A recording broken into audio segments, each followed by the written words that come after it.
Mainit pong tinanggap na mga empleyado ng inyong pambansang TV ang bagong talagang acting general manager ng PTV na si Maria Lourdes Choa Fagar.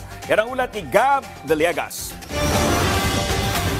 Binisita ngayong araw ni PTV Acting General Manager Maria Lourdes Choa Fagar ang mga opisina sa loob ng inyong pambansang TV. Dito ay kinumusta niya at binati ang mga empleyado ng network. Sa panayam ng news team kay GM Choa Fagar, excitement at challenge ang kanyang naramdaman matapos siyang italaga para pamunuan ang network. Nag-isip na ako what are the things that I should do. I got excited, of course, and it's a new chapter of my life.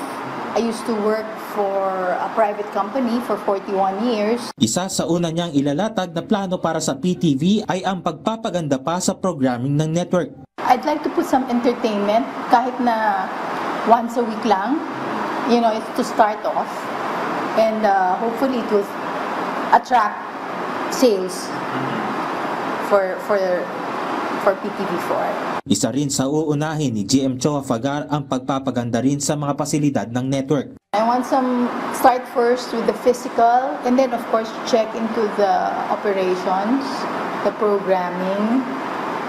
Marami akong pag-aaralan para maayos natin mapunta natin sa isang direksyon.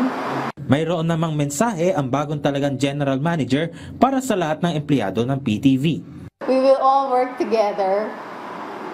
As long as you do your share, I will do my share.